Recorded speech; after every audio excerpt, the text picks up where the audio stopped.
बहुत स्वागत है आपका जगह 24/7 न्यूज में। और आप देख रहे हैं शाम का सबसे बड़ा इंटरव्यू, क्योंकि आज बिहार की राजनीति में भूचाल लाने वाला एक बयान आया आरजेडी के बड़े नेता, दिग्गज नेता और पूर्व विधानसभा स्पीकर की तरफ से। उदय नारायण चौधरी ने एक बयान दिया, जिसके बाद सियासी हलकों में अफवाहों का बाजार गर्म हो गया। एनडीए में खटास के बीच आरजेडी ने फेंका बड़ा पासा, सीएम नीतीश का समर्थन देकर तेजस्वी बनाए, ऐसा बयान आया है आरजेडी की तरफ से। विपक्ष 2024 में पीएम पद के लिए नीतीश का समर्थन करेगा, आरजेडी ने खुले तौर पर कह दिया। और बिहार की राजनीति में भूचाल लाने वाला सबसे बड़ा इंटरव्यू इस वक्त आप देखेंगे जगह 24/7 न्यूज पर। कुछ ही देर में आरजेडी के दिग्गज नेता और बिहार में विधानसभा स्पीकर का पद संभाल चुके उदय नारायण चौधरी हमारे साथ जुड़ेंगे और बेबाकी से आरजेडी का पक्ष रखेंगे और समझाएंगे जो उन्होंने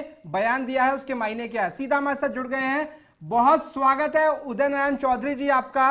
आपके बयान ने सियासी हलकों में अफवाहों का बाजार गर्म कर दिया है। पहले तो बताइए कि बिहार में ठंड है, गर्म है, कैसा है माहौल वहां का, मौसम का? आपको बहुत बहुत धन्यवाद। ये तो ठंड की मौसम है तो ठंड रहेगा ना। अच्छा, लेकिन आपके बयान ने सियासी फिजा को गर्म कर दिया है चौधरी साहब।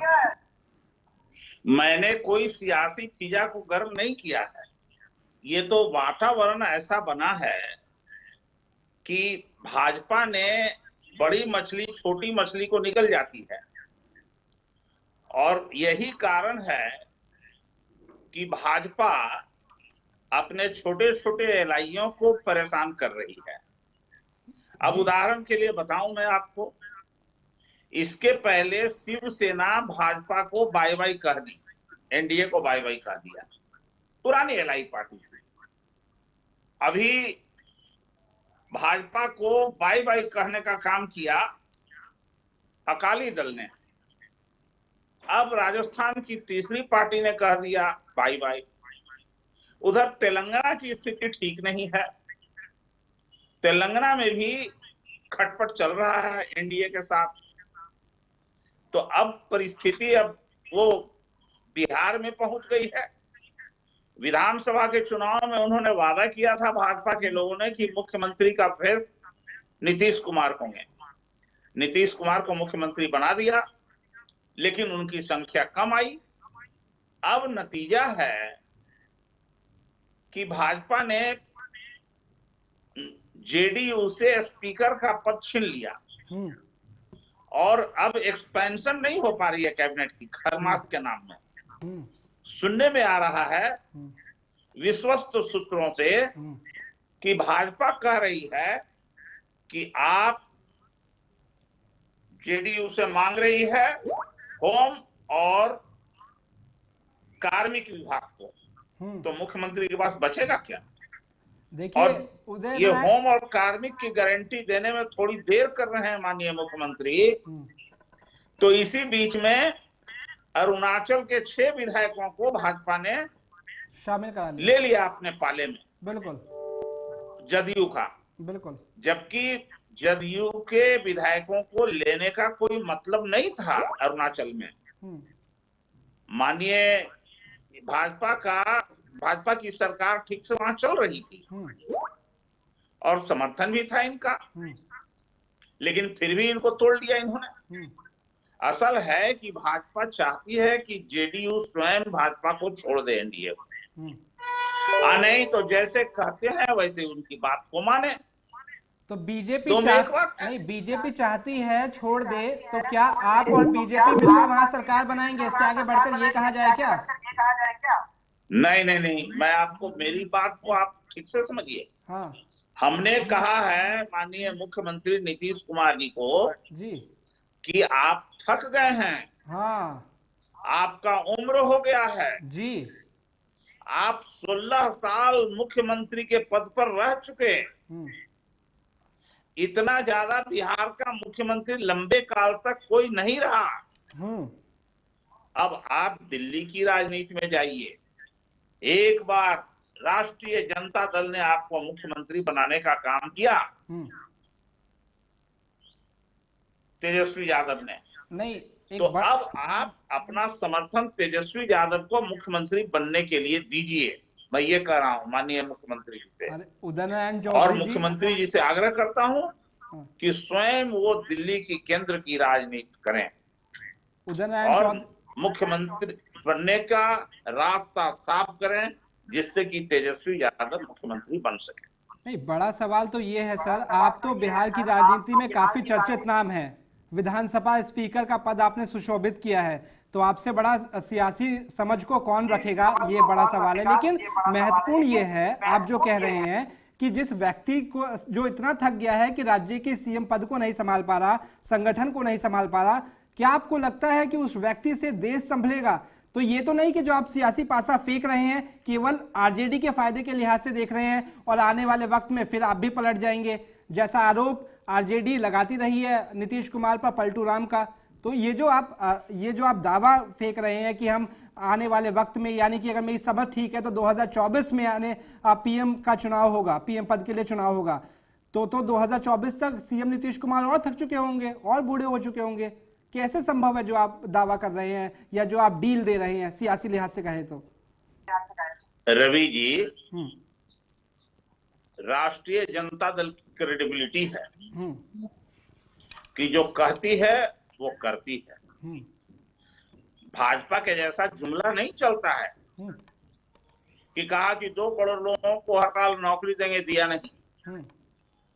अभी पिछले विधानसभा चुनाव में कहा कि बिहार में 19 लाख को नौकरी देंगे, वो अभी पूरा नहीं हुआ और सीधे चले गए। फिर वेस्ट बंगाल में कहे कि 80 लाख नौजवानों को नौकरी देंगे।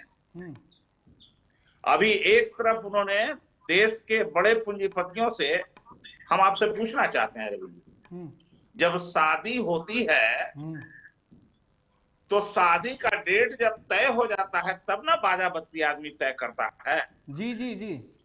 तो माननीय प्रधानमंत्री जी का कौन सा समझौता हो गया है बड़े पूंजीपति घरानों से कि पहले ही देश में बड़े बड़े भंडार बना रहे हैं, स्टोर बना रहे हैं अनाजों को रखने के लिए। कृषि बिल के बारे में उनका पहले से ही समझौता हो गया, संसद में पास होने के पहले उन्होंने कर लिया। तो ये काम तो माननीय प्रधानमंत्री जी ही करते हैं कि अपनी बातों से हमेशा अलग हो जाते हैं और राष्ट्रीय जनता दल जो कहती है सो करती है। तो आप अपने बयान पर अब भी कायम हैं? आप ये साफ तौर पर आरजेडी की तरफ से कह रहे हैं कि सीएम तेजस्वी यादव को बनाया जाएगा, तो आप भी सीएम 2 के बदले पीएम लो का नारा दे रहे हैं, ये सीधे तौर पे से ऐसे समझे? मैं सीधे और सीधे तौर पर कह रहा हूं कि मुख्यमंत्री तेजस्वी यादव को बनाइए, परिस्थिति का डिमांड है, बिहार का डिमांड है, हम सब लोग आपको समर्थन देंगे। तो केंद्र की राजनीति में जाइए, नेतृत्व करिए, आइकॉन बनिए। तो वैचारिक जो मतभेद चल रहे हैं चौधरी साहब आपके आरजेडी के, जैसा आपने चुनाव प्रचार में देखा किस तरीके से तेजस्वी यादव ने, तेज प्रताप यादव का हाल ही में बयान आया, उन्होंने कहा सरकार गिर जाएगी, तेजस्वी यादव कहते हैं मध्यावधि चुनाव होंगे, सीएम नीतीश कुमार थक चुके हैं। उस बीच आपका इस तरीके से दावा, इस तरीके से प्रेज, इस तरीके से अनुरोध इसे कहे सियासी लिहाज से, कितना ठीक है आपको लगता है? आप तो सियासी दिग्गज है भाई साहब, आप अगर ऐसा बयान देते हैं तो इसके मायने क्या निकाले जाए? तो तेजस्वी यादव क्या बोलते हैं? वो तो कहते हैं सीएम नीतीश कुमार थक चुके हैं। जो कुछ भी उन्होंने कहा है तेजस्वी यादव ने समयानुकूल सही कहा। संजय पासवान जो एक बीजेपी के दिग्गज नेता है बिहार की राजनीति में, उनका बयान आया है, वो गृह मंत्रालय छोड़ने की अपील कर रहे हैं सीएम नीतीश कुमार से और कह रहे हैं कि गृह सचिव को ही बदला जाए, 15 सालों से वो वही बने हुए हैं। इस मौके पर तो आपका ऐसा बयान लगता नहीं कि सियासी टाइमिंग को आप भाप कर ये बयान दे रहे हैं? भापने का सवाल कहाँ है भाई इसमें? ये कोई गलत बात है क्या? ये तो और आपने ये कह करके संजय पासवान जी ने पुष्ट कर दिया कि गृह मंत्रालय और कार्मिक भाजपा लेना चाहती है, तो जिस मुख्यमंत्री से गृह और कार्मिक ले लिया जाएगा स्पीकर का पद ले लिया जाएगा तो बचेगा क्या? नहीं, कई ऐसे राज्य जहां गृह ये मंत्रालय जग अलग जाए। है, मुख्यमंत्री अलग है। आप मध्य प्रदेश का उदाहरण लीजिए, जहां नरोत्तम मिश्रा वहां के गृह मंत्री है, शिवराज सीएम शिवराज वहां के मुख्यमंत्री है। तो ऐसे मध्य तो प्रदेश में क्या उदाहरण देना चाहते हैं? नहीं भाई वहां तो नागपुर से शासन चल रही है, दिल्ली में तो नागपुर से शासन चल रही है। अच्छा, तो आपको लगता है कि और जो ये एलआई पार्टी है। हाँ, आप एलआई पार्टी को कमजोर दिखाना चाहते हैं, कमजोर करना चाहते हैं। नहीं, मैं कमजोर नहीं करना चाहता सर। मेरा सवाल बस इतना है, महज इतना है कि वैचारिक मतभेद नहीं है। अगर आपको वाकई सीएम नीतीश कुमार सीएम तेजस्वी यादव को बनाना है तो क्यों इतना पहले ही गठबंधन नहीं हो गया? क्यों कोई ऐसा कॉमन मिनिमम प्रोग्राम नहीं बना जिस पर नीतीश कुमार और तेजस्वी यादव आमने सामने बैठते? आप सोचिए, आप जो पासा फेंक रहे हैं वो कहीं से कहीं तक नहीं मेल खाता, क्योंकि चुनाव से पहले आप लोग जनता के सामने कहते हैं कि सीएम नीतीश कुमार थक चुके हैं, काम नहीं करेंगे, और आप उन्हीं की मांग से आप अपना मुख्यमंत्री बनाना चाहते हैं। तो ये भी तो जनाधार का एक तरीके से उसको आप नहीं मानेंगे। जनाधार का बेइज्जती होगी जनाधार की, अगर आप इसे सीधे शब्दों पर कहें, कटु शब्दों में कहें तो। आप गलत दिशा में ले जा रहे हैं। हाँ, वास्तव में बिहार में आम जनता ने मैंडेट दिया है महागठबंधन को, ठीक है, और बनना चाहिए था महागठबंधन का ही सरकार। ठीक है। उस परिस्थिति को भाप करके भाजपा अब नीतीश कुमार को कमजोर करना चाहती है। हम तो उनको चूंकि वो हम लोग पहले साथ रहे हैं, इसलिए ये बात मैं उनसे निवेदन पूर्वक कह रहा हूं। फैसला तो उनको करना है कि आप तेजस्वी यादव को मुख्यमंत्री मान लीजिए। मानना उनको, न मानना उनको। आप तो जेडीयू की भी राजनीति को काफी अच्छे से समझते हैं। मैं वही आपको कह रहा था, बिहार की राजनीति में उदय नारायण चौधरी वो नाम है जिसके संबंध हर पार्टी से बेहतर है। भले ही आपने जेडीयू छोड़ दियो, लेकिन नेताओं के, विधायकों के संपर्क में तो आप होंगे। उनके मन को भाप कर आपको क्या लगता है? सीएम नीतीश कुमार को तो आप व्यक्तिगत जानते होंगे, उनके बारे में आप बताइए। लेकिन तो मैं क्या उनके मन को भापने से ज्यादा आप ना उनके मन को भापिए। मैं जो कह रहा हूं कि समयानुकूल और तर्कपूर्ण और वास्तविकता है कि नहीं इसमें, ये तो आप ना बताइएगा कि सच्चाई इसमें है कि नहीं, कि गृह मंत्रालय और कार्मिक लेना चाहती है भाजपा। अंदर खाने ये आप ना बताइएगा कि स्पीकर का पद ले लिया भाजपा ने। सियासत की बातें वैसे आप बेहतर बताएंगे, लेकिन खबरों की दुनिया में अगर आप देखें, बिहार की राजनीति, नीतीश कुमार को कमजोर करने की साजिश चल रही है। हाँ, एनडीए के एलआई को कमजोर करने की साजिश, उनको भी कमजोर करने की। चूंकि एक बार मोदी जी को निमंत्रण दे करके उनका थाली इन्होंने छीन लिया था, बिल्कुल, इसलिए उसका बदला लेना चाह रही है भाजपा। बिल्कुल सही बात है। इन्होंने ही कहा था एक बार कि मिट्टी में मिल जाए लेकिन भाजपा में नहीं जाएंगे। तो हम तो उनके सम्मान और प्रतिष्ठा के लिए समय अनुकूल कह रहे हैं कि आप आ जाइए महागठबंधन में, आपका मान सम्मान प्रतिष्ठा सब बचा रहेगा। बकौल उदय नारायण चौधरी ये कह रहे हैं कि बीजेपी जेडीयू को या नीतीश कुमार को कमजोर कर रही है। आपके अनुसार ही, आपके बयानों को ही आगे बढ़कर बोले तो सीएम पद छुड़वाने के बाद, तेजस्वी यादव को मुख्यमंत्री बनवाने के बाद अगर ऐसी परिस्थिति आ जाती है तो क्या नीतीश कुमार मजबूत होंगे? क्या जेडीयू मजबूत होगी? नीतीश कुमार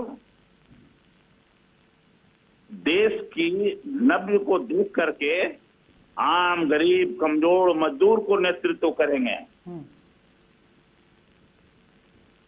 देश में केंद्रीय राजनीति में इनको मजबूती मिलेगी।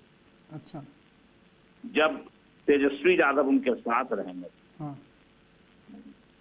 नहीं तो दिक्कत तो ये है कि चलिए आपने नीतीश कुमार को केंद्र की राजनीति में भेज दिया, जो बिल्कुल स्पेकुलेशन है, इसका तो कोई तो कभी लगता नहीं है, खासकर सियासत को देखकर। हालांकि राजनीति में कब क्या हो जाए किसी को नहीं पता, अदावतें यहाँ दोस्ती में बदल जाती है। लेकिन अगर नीतीश कुमार मान भी जाते हैं तो आपको लगता है कि उनकी जो पार्टी के दिग्गज नेता है, कुछ लोगों का नाम आप भी जानते होंगे, फिर चाहे अशोक चौधरी की बात करें या दूसरे बड़े नेताओं की, वो इस वक्त राजी होंगे? क्योंकि अब नीतीश कुमार अध्यक्ष नहीं है, अब जो अध्यक्ष के पद है जेडीयू में वो किसी और के पास है। आरसीपी सिंह के पास है। आप वैसे लोगों का नाम ले रहे हैं। हाँ आप भी समझते हैं इन बातों को जी। एक बार नीतीश जी मन तो बना लें। हाँ सब कुछ हो जाएगा उनके यहाँ। हिम्मत करना होगा, हिम्मत करके आगे बढ़ना होगा। अच्छा, बिहार के लोगों ने जब से आपका बयान सुना, 3-4 लोगों का यहाँ पर भी फोन आया, वो लोग ये पूछ रहे हैं कि जो आप बयान दिए हैं, जो आप बातें कह रहे हैं, वो आप व्यक्तिगत रूप से कह रहे हैं कि पार्टी का स्टैंड है ये? कई बार तो ऐसा होता है कि पार्टी अलग कर लेती है, कहती है उनका तो पर्सनल बयान है। हम जो बोल रहे हैं आपको, हाँ मैं जो बोल रहा हूँ तो उदय नारायण चौधरी बोल रहे हैं ना। हाँ, हम कोई कंट्राडिक्शन आ रहा है क्या महागठबंधन की ओर से? नहीं, बिल्कुल सही बात है, बड़ी बात कह रहे हैं आप। तो मतलब इससे थोड़ा अगर पीछे जाएं, जो एक ऑडियो वायरल हुआ था लालू प्रसाद यादव का, उस पर आपका क्या कुछ कहना है? तो जो महत्वाकांक्षाएं अभी आपकी उभर रही है, ये तो भाजपा के लोग परेशान रहते हैं, लालू यादव लालू यादव। अरे भाई, बहुत सारे ऐसे विपक्ष में नेता हैं जिनको सुबह से शाम तक खाना ही नहीं पचता है जब तक लालू जी का नाम नहीं लेंगे। उनको डाइजेशन नहीं होता है। अच्छा, ठीक से वो हजम कर ही नहीं सकते हैं बिना लालू यादव की आलोचना करके ही उनकी राजनीति जिंदा रहती है, नहीं तो वो खत्म हो जाएंगे राजनीति के पृष्ठ से। लालू यादव महान व्यक्तित्व के आदमी हैं, विचार हैं। लालू यादव नाम नहीं, केवल व्यक्ति ने विचार हैं। अच्छा, जैसे गरीब कमजोर मजदूरों को आवाज देने का काम किया, ताकत देने का काम किया। चलिए, वो विचारधारा कहाँ है वो उस पर टिप्पणी नहीं करेंगे, इस पर ही आपके आगे बातें समझेंगे। जो आप बातें कह रहे हैं, अगर ये सच असल में सच हो जाती है तो आने वाली जो तस्वीर होगी, अगर इस पर स्पेकुलेशन में ही अगर हम चले जाएं, तो आने वाली तस्वीर क्या होगी? क्या आपकी पार्टी में भी कोई संजय पासवान होगा जो गृह मंत्रालय की मांग करेगा, या फिर डील हो जाएगी? यहाँ कुछ नहीं है, एनोनिमस, सबको लोकतांत्रिक ढंग से सब फैसला हो जाता है राष्ट्रीय जनता दल। अच्छा, तेजस्वी यादव मुख्यमंत्री बनाए तो पहले छोड़ करके आए, तो देख लीजिए कैसा रहता है। अच्छा, लेकिन 2015 की स्थिति को जाएं तो आपको लगता है कि तेजस्वी यादव भी मान जाएंगे इस स्थिति पर? मुख्यमंत्री तक तो ठीक है, लेकिन जो वैचारिक मतभेद हुआ है, या फिर जिस तरीके से चुनाव पूरा कैंपेन गया है, जिस तरीके से आप लोग कांग्रेस के साथ गए, लेफ्ट पार्टियों के साथ गए और पूरा प्रचार किया, उसके बाद सीएम नीतीश कुमार का समर्थन लेना या फिर खुद उनके समर्थन से मुख्यमंत्री बनना इतना डाइजेस्टेबल होगा? ये जो आप बातें कह रहे हैं, ये आज हर कोई जानना चाह रहा है। इससे थोड़ा आगे बढ़कर क्या है? अगर मगर किंतु परंतु से बात नहीं होती है। समय आने दीजिए, सब कुछ जानकारी हो जाएगी। अच्छा, एनडीए को छोड़ें और तेजस्वी यादव को मुख्यमंत्री बनने दीजिए, सब लोग खुश रहेंगे और नीतीश जी को भी बहुत अच्छा लगेगा, माननीय मुख्यमंत्री जी को। तो और उस कातिल वाले बयान का क्या, जो विधानसभा में जिसके बाद खूब हंगामा देखने को मिला था? किसी पार्टी ने उन्हें कातिल कह दिया था, या फिर किसी पार्टी के बड़े बड़े नेताओं ने उन्हें कातिल कहा था, जिसके बाद भड़के थे। तो क्या किसी कातिल शख्स जिस पर आपने मतलब कत्ल के आरोप लगा रखे हैं, क्या उसके समर्थन से मुख्यमंत्री बनाना और उस पर यह वादा करना खुले मन से कि हम तो आपको प्रधानमंत्री बनाएंगे 2024 में, क्या ये आप लोग भूल जाते हैं? आप लोग भूल जाते हैं, यही तो दिक्कत है कि आप लोग भूल जाते हैं, सियासतदान भूल जाते हैं, मीडिया कर्मी नहीं, हम याद दिला रहे हैं, कभी नहीं भूली जाती। कुछ तस्वीरें हैं, यही भाजपा है ना।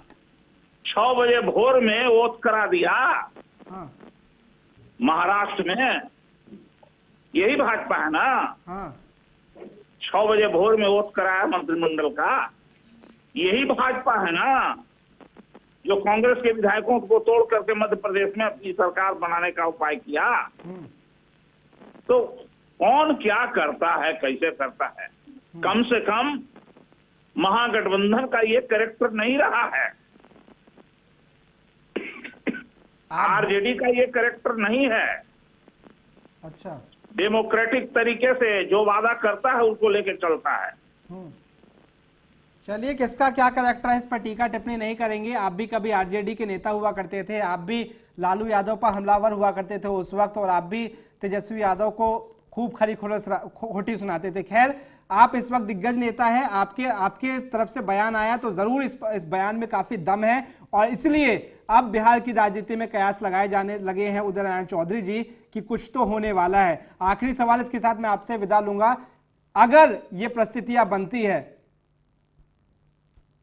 इतने ही थे हमारे साथ उदय नारायण चौधरी जी, जिनका साफ तौर पर कहना था कि आने वाले वक्त में बिहार की सरकार गिर जाएगी, तेजस्वी यादव मुख्यमंत्री बनेंगे, एनडीए में दरार है और बिहार में बनने वाली आरजेडी सरकार है। लेकिन ये स्पेकुलेशन है, ये सिर्फ महत्वाकांक्षाएं हैं। असल में सियासत की हकीकत क्या है ये आने वाले वक्त में साफ हो जाएगा। लेकिन जिस तरीके से बिहार की राजनीति में उठापटक चल रही है उससे साफ है कि सब कुछ ठीक तो नहीं चल रहा। लेकिन इस ठीक नहीं चलने के बीच भी आखिर खराब कितना है ये आने वाले वक्त पर छोड़ देते हैं। फिलहाल दीजिए इजाजत। आप देख रहे थे J24 न्यूज को और मैं था रवि आपके साथ। धन्यवाद।